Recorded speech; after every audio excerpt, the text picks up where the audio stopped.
Hi. I just want to thank my audience for making it possible for me to showcase my face today on camera. Yeah. If not for them, I will not be on visual.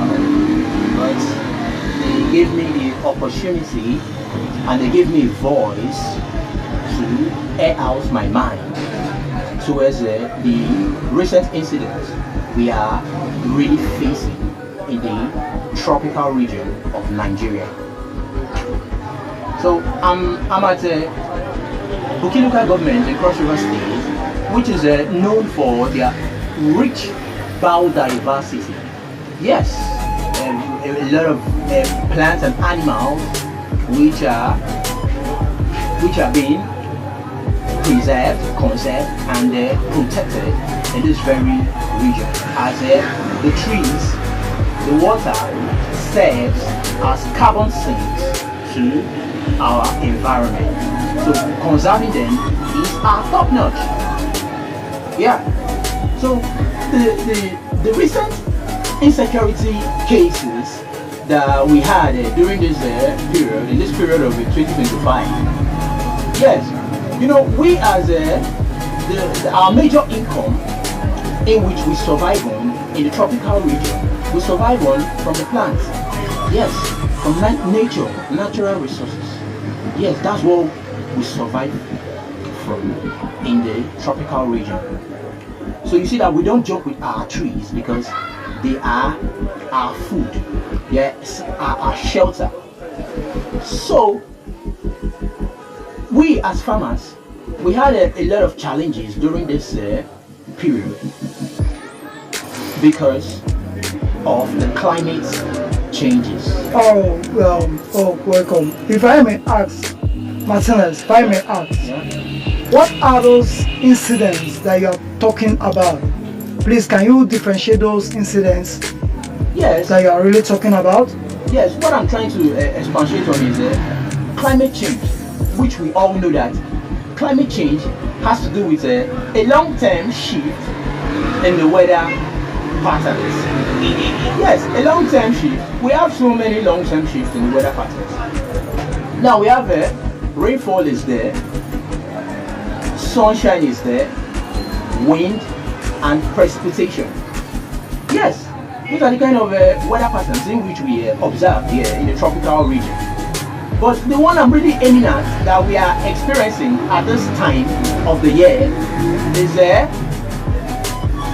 rainfall climate. Yes, when there is a high excessive rain,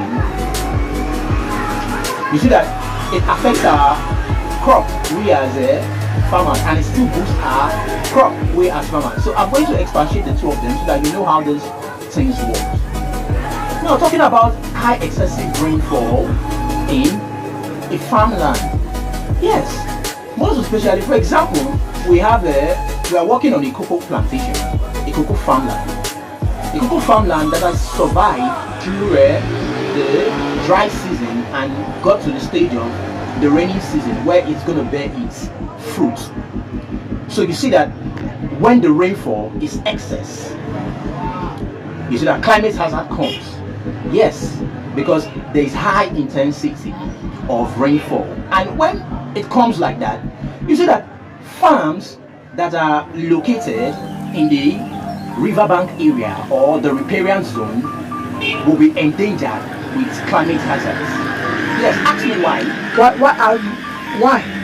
Yes, why is because they are around the water side, the riverbank side. They are consist of 2-3 habitats. Yes, they survive in 2-3 habitats. Why I say 2-3 habitats is because the farm that is being situated in a riverbank or a riparian zone. You see that we have the aquatic habitat there, which is referred to as water. We still have the arboreal habitat, which is referred to as the trees. And we still have the terrestrial habitat, which is referred to as the land. You see that the farm itself is enjoying 3 habitats. Why enjoying three habitats? The water that is there, because since it is being located in a riverbank site, the water that is there, when rainfall is excessive, the water that is being conserved in the riverbank site will be high in a way that it can come into someone's farmland. So entering someone's farmland will lead to the primary impact of climate hazard before reaching to the secondary impact of climate hazard. Yes, the primary impact. You see that when it comes like that with a storm and there is no adaptation or mitigation strategies to help reduce the amount of rainfall that is being emitted in the environment, you see that, okay, what is this climate rainfall? What is it going to bring when it's How can we stop this climate rainfall? Yes, we can't stop it because we can't stop it. It has already felt in the environment. The environment has felt it. Because why did they feel it? They felt it because of the anthropogenic activity. Human activity is undergoing. So when human activity is high, you see that this brings about the climate changes. Yes. You see, mining, deforestation, fires, and you see bottle trolling, waste segregation.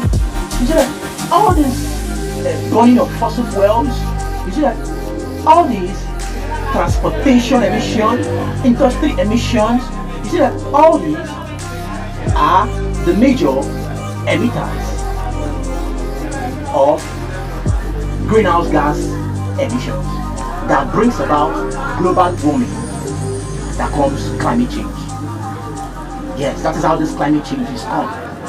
You see that the rain is high, the high intensity of rainfall is very, very high. That brings about pests and diseases. That is where climate hazard comes, that leads to diseases, pests and diseases that affect our crop. Because you see that when rain is excess, insects feed on our crop. Yes, those insects, they are really known for rainy season, and they are really known when tree stems are in an enclosed place where they can't see sunlight. Excuse.